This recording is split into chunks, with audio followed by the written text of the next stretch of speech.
308 or abnormal psychology this semester, and during it, I learned that at least 2 out of every 4 individuals will experience some form of severe abnormal behavior, such as depression, schizophrenia, or alcoholism, at least at some point during their lives. So it's very important that we study the cause of these psychological disorders so that maybe we could prevent them in the future.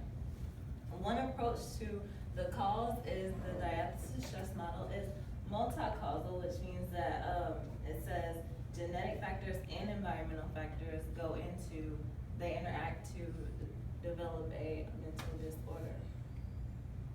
So the first component to this is diathesis or predisposition, and that just means susceptibility or vulnerability toward developing a mental disorder. According to Dr. Daniel Pine in 2015, predispositions are stable, so you're pretty much born with them, and if you aren't, then they are developed very early on.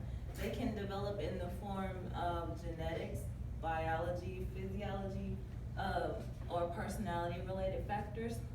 So an example would be like low socioeconomic status, or if you have a parent with a psychological disorder, because sometimes those can be heritable. But this alone does not guarantee that you will have a mental disorder. It just pushes you towards the chances. The next component is stress, and I know that we have all experienced stress sometime in our lives, but according to Hankin and Abella in 2005, stress is life events that disrupt our physiology, emotion, and our cognition.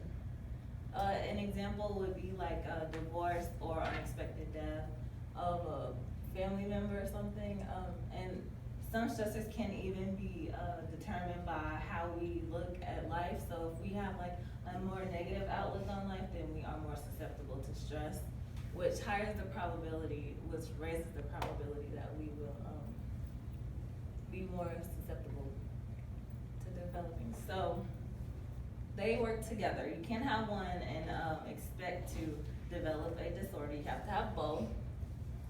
So like if an individual experiences a stressful life event and they already have a dysfunctional way of thinking, then they will have a higher chance of developing a disorder. But the good thing is the Department of Human and Health Services in 2016 states that there are protective factors that can lower the probability. So these will be like positive parent and child attachments, supportive peer groups, and also if you have like social and emotional competence, just because like people, if you have support, then it's more, it's easier to deal with life and stress. So this is just a picture of how they work together. So you have your predisposition and your life events, and if you have those together, you're more vulnerable, but it really depends on how your outlook on life is and how you're able to cope. In conclusion, the diathesis stress model is multi-causal, so it says that genetic factors and life stresses interact together. You can't have only one component and expect to develop a mental illness. Even if you do have both, though, it does not guarantee 100% that you will have them. It just raises the probability. But like I said, protective factors can be used to combat the major stresses, and it's important to study the etiology or the cause of